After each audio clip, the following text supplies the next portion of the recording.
What's up, everybody? Finally got some time to make this video.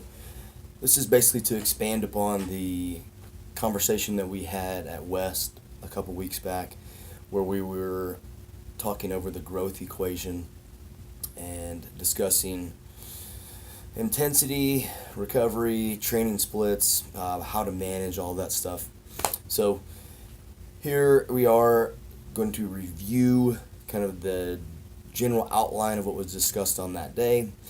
Some stuff did not get addressed because of time. You guys asked some questions that I jotted down that I didn't get to answer.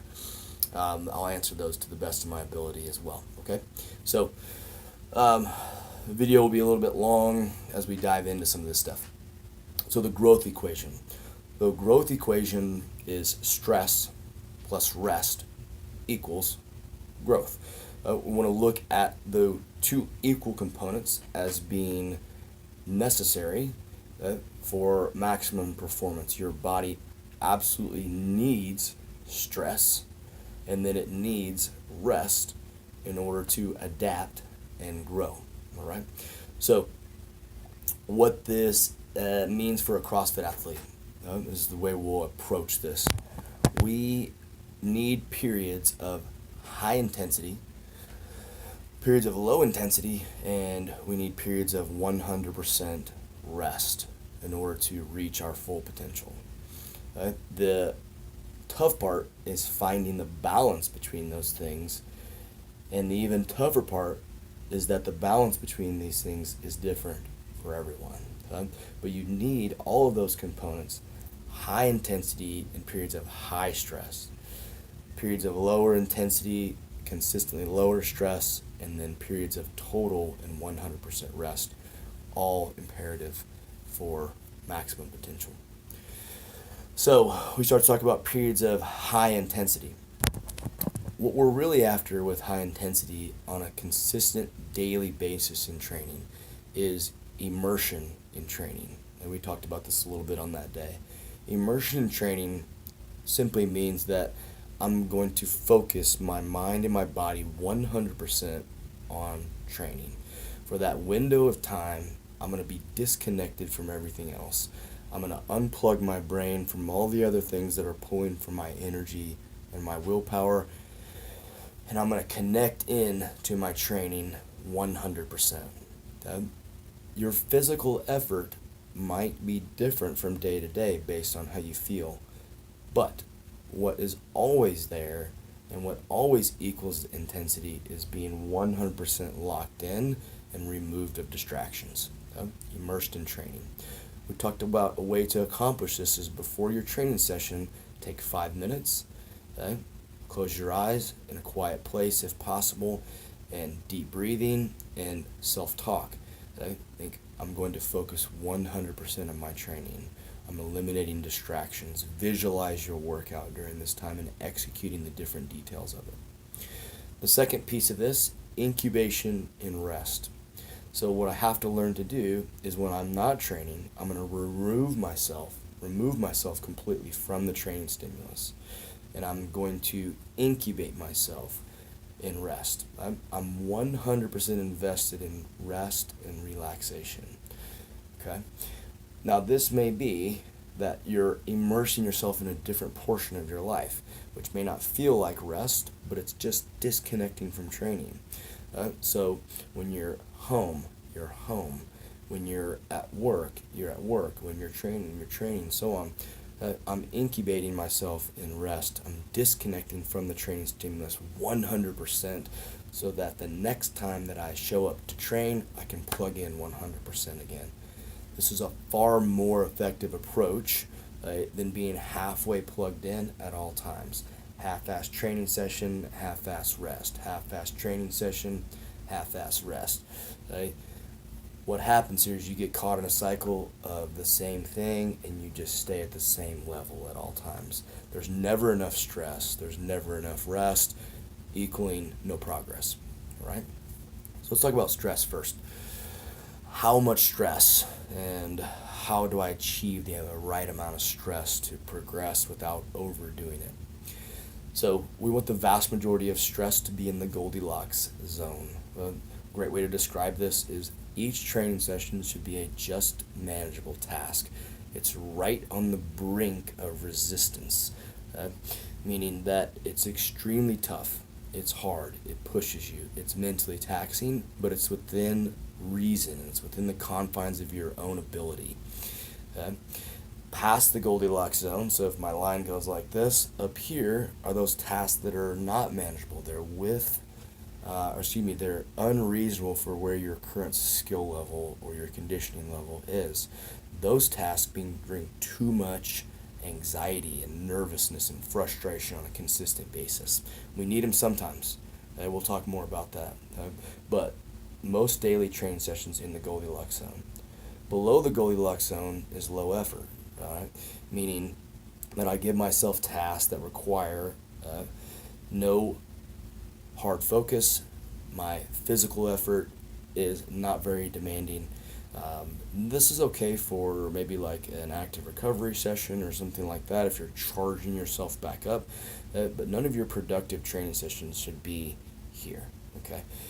Below the Goldilocks zone, necessary for times of recovery, above the Goldilocks zone, necessary in times of competition, and then that Goldilocks zone is where I want to live in the vast majority of my training sessions. So, talking about training on the nerve. So let's define training on the nerve. A big part of recovering as an athlete is the state of your nervous system. So training on the nerve refers to your emotional state, not your physical state. And it's not necessarily your effort. It's more so how are you mentally approaching that task. So think about going for a 1 rep max deadlift. What is taxing about going for a 1 rep max deadlift is getting emotionally jacked up for the occasion.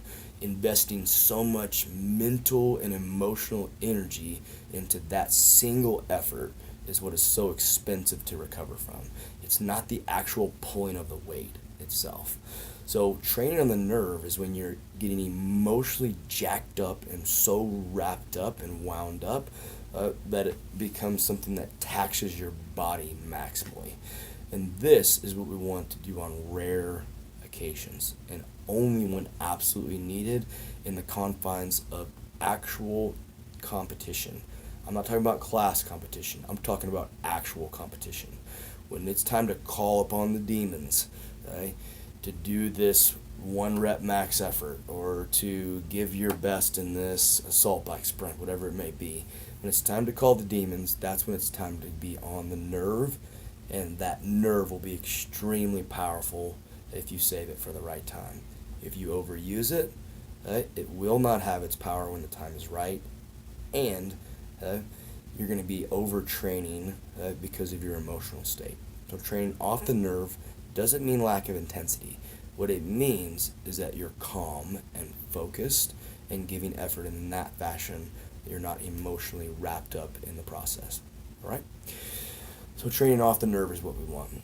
The biggest part of the stress and rest equation, in my opinion, is how does an athlete view stress, how do they view rest, and how do they view competition? We're talking about being competitive athletes. So usually when the word stress is mentioned, it carries negative connotations. So I think I don't want to be stressed. I want to eliminate as much stress as I can. I have to get rid of my stress, when what should be your attitude towards stress is, this is my opportunity to get better. This is the necessary vehicle I need to reach adaptation and to improve.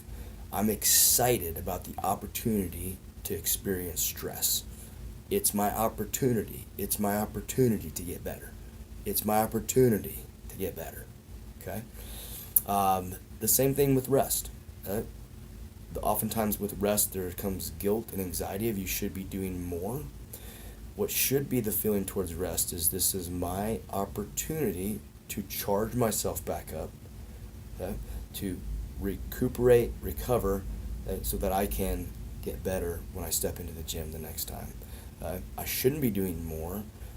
I'm wanting for quality over quantity, and this rest is going to allow me to do that. So being able to plug in to your stressful situations and to view them as opportunities. Then to be able to unplug completely and to view your rest and have this relationship with rest where you know it's beneficial and it's doing its part in recharging you for your next training session. All right. Same thing with competition. We'll talk about this a little bit more with some of the questions that you guys put. How do you view competition? So what has to happen is the mindset has to be competition is a opportunity to get better. It's an opportunity to move that Goldilocks zone just a little bit, to push outside of my comfort zone from the push of another person. What you can't do with competition, if you let it overwhelm you with fear, anxiety, emotional distress, that's when it becomes a negative stimulus. That's when it wears you down. All right? You have to start viewing competition as fun, exciting, as that vehicle for growth. Okay? So, a little bit more about stress. Mental and physical stress are treated equally by the body. So that means your body cannot discern between mental and physical stress in terms of the toll it takes on your body. Your body handles it in the same way. So finding ways to eliminate stress throughout the day can be very productive in increasing your ability to recover. Growth comes at the point of resistance, okay? Meaning that the only way that you're going to get better is if you're consistently pushing yourself to a point of discomfort. That's where that Goldilocks zone is, right? Growth comes from true struggle at the point of resistance, all right? Competition. Competition is the most potent stimulus for human growth, period. You can look at this from a scientific standpoint in terms of evolution. You can look at this from a business standpoint, from an athletic standpoint, which is what we're looking at it for. Competition is the most potent stimulus for human growth. Just like any potent drug, you have to use it with caution, and your relationship with competition has to be healthy. Otherwise, it'll destroy you. Okay? So, like we discussed, that you have to start viewing competition as an opportunity. You're excited to compete. Okay? You have to exchange nervousness and anxiety and fear for excitement at opportunity. And then once the training, here's the most important part, once that training or competitive session is over, it's gone. Okay? Learning to let go of that session and not letting it emotionally drag you down is the most important thing in your recovery and moving on to the next session. Okay? So competition, you need to be competing with other people in class, in confines of a group of your choice on a consistent basis. And we'll talk more about this with one of the questions. But so that competition, most potent stimulus for human growth, no doubt about it. We talked about training on instinct. So balancing this is extremely tough. How much stress do I need? How much rest do I need? What's the perfect training split was one of the questions. Do I need to take a week off here or a day off here? Really, it comes down to a couple different things. Instinct. In order to form correct training instinct, you need to be consistently measuring your input-output. All right? So there is no perfect training split for a single athlete, for every athlete. What you have to do is you have to experiment. Try 3 on, 1 off. Try 2 on, 1 off. Try experimenting with a hard day and an easy day, whatever it may be. But you're not going to find the perfect equation for you until you experiment a little bit. Don't be afraid to rest, okay? There can't be that negative connotation with rest anymore. It's productive. It's needed. It's an absolute necessity to produce growth and help you reach your maximum potential. So training with instinct means that if I have a particular training session planned, I show up, I feel like hammered shit. What I'm going to do is I'm going to check the intensity back a little bit. I may take the percentages down, whatever it may be, because my Goldilocks zone is not here anymore. Now it's here. For whatever reason, my perceived level of effort, even though my training says to do this is where my Goldilocks zone should be. Now it's here. So you have to learn by instinct. I'm having a tough day. this is my Goldilocks zone for today. That's where I'm going to live. Okay? I'm not going to push myself beyond what my body feels like is capable for today. Okay? Second part of this, days that you feel awesome, everything's clicking. Okay? Goldilocks zone was here, now it's here. Hit it. Okay? Take advantage of those days that you feel good and push yourself. That's the opportunity to give your body more stress that it craves for adaptation, and to push that Goldilocks zone a little bit higher. Here's what is the most important part of this training on instinct. You have to learn to discern between mental weakness and laziness and actual physical exhaustedness, if that's a word, or physical fatigue, I guess should be a better way to put it. Maybe your willpower is low for some reason, whatever it may be, but your body feels good. You have to learn to discern between being just lazy and then being actually fatigued. The best way to do that is to decide after your warm-up. Get in, get moving. Skills that normally feel tough but feel good on that day, you're having a good day. Push it. Skills that normally feel really easy but feel tough on that day are weights. Then it's time to come back down a little bit and train on instinct with a little bit lower intensity. All right. So warm up, move your body, test out some of the things that you normally do, and base it on after your body has been moving through space, not on before the training session, because your mind can trick you and take you down the path of least resistance, which is what you do not want. Okay. One of the questions was, starting to dive into y'all's questions, how do you unplug after periods of high stress?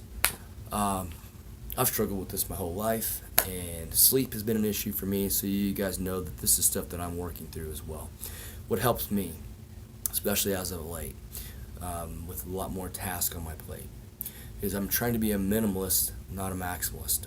What I mean by that is I'm trying to accomplish one single task at a time and never multitask. I'm single tasking instead of multitasking.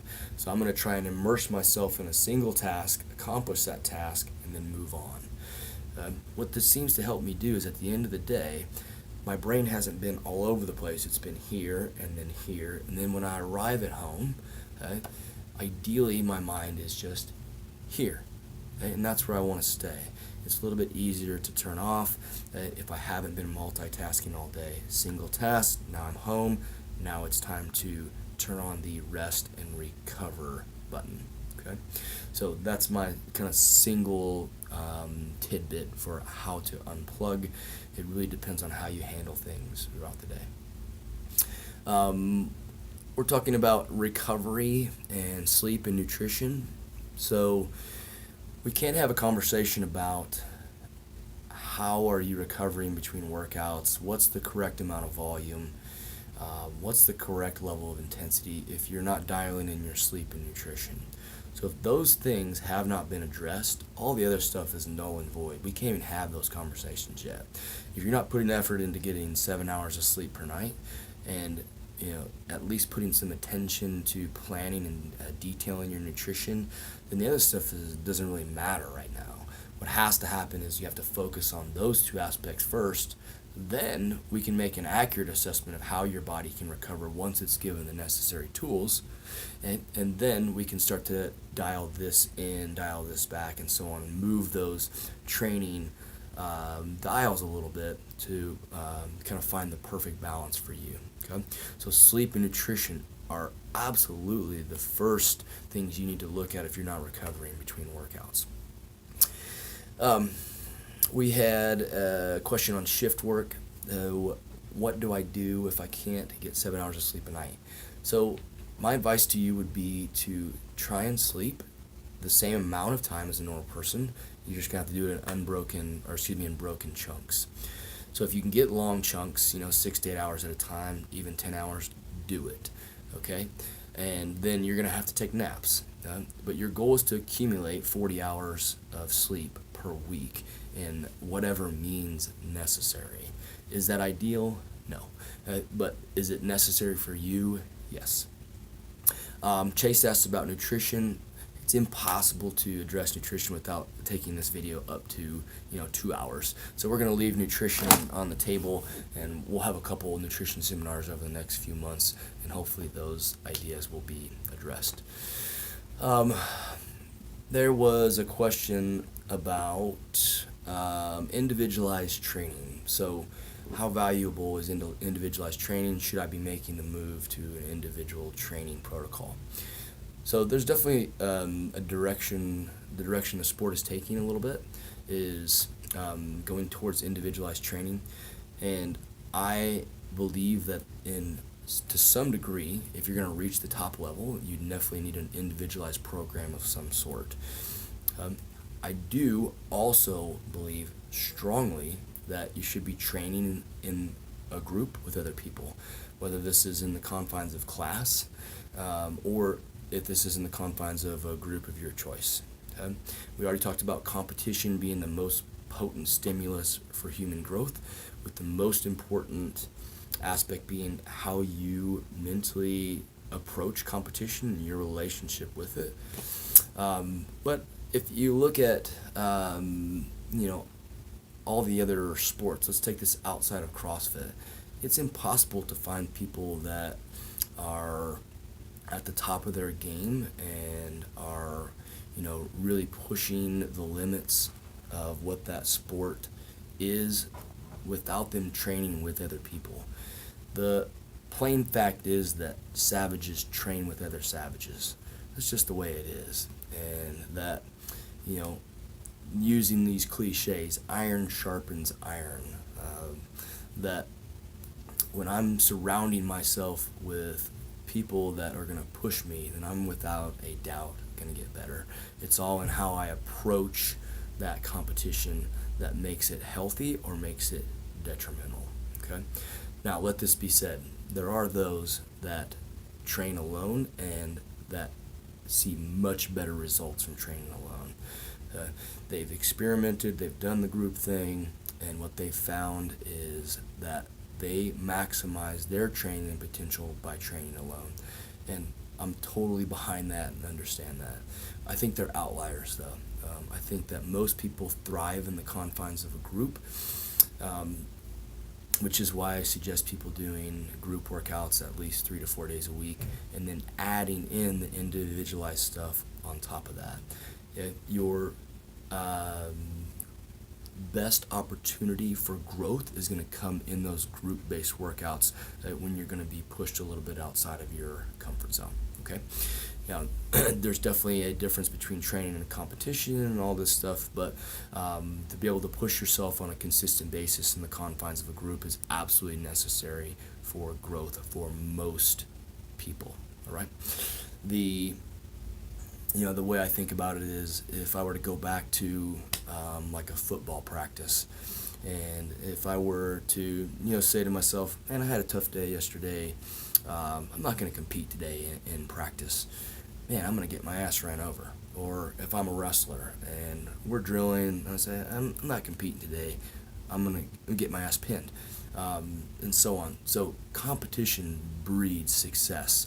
It's the healthy attitude towards competition, and it's me as the leader of this group being able to create a culture where competition feels natural and comfortable, and that it feels productive, that it doesn't produce anxiety, it doesn't produce nervousness, that we're doing this because it's exciting, it's fun. Okay? Competition is exciting, it's fun, it's an opportunity to get better, it's an opportunity to push ourselves. Never fear, never anxiety, never something that feels heavy or overwhelming. And then once it's done, once that competitive session is done, it's done.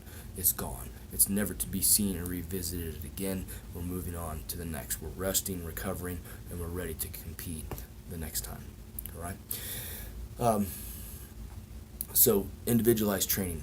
I'm also a huge component in being something part of, making yourself, losing yourself in something bigger than yourself, so to say. So a huge believer in the more you lose yourself in something bigger than yourself, that the more energy you will have, and the more willpower you have, and the more you'll be able to push through pain when the time comes. If you have that human support system that you've been consistently working with, and pushing together towards the same goal, suffering together, that when the time comes and you need it, that energy and willpower will be drawn from that group, and they're going to draw that energy from you. Okay, so it just is something that you just see it across all aspects of sports, and which is why I'm such a huge believer in it. And it is on me to create the right culture and the right environment to where a competition does not feel stressful and create anxiety, but it produces joy and it produces the opportunity to get better, and I'm going to do my best to make that happen. Okay. I think I've covered all the questions that I had written down. If you guys have anything that you want to add to this, love to hear your input, questions on the bottom once we're done. Got some great stuff planned for the competitors over the next few months. We're going to do a competitors camp with multiple coaches from around the area. I think that's just going to be a one-day thing. I'm going to change up some of the competitors' classes on Saturdays. We're going to be doing some fun team stuff, some stuff to build some camaraderie amongst the group and to build that joyous competitive spirit that I really want to be cultivated within this group. All right. Appreciate you guys. I want nothing more than to see you guys succeed and to reach your potential. And please let me know if I can ever help you in any way. See y'all.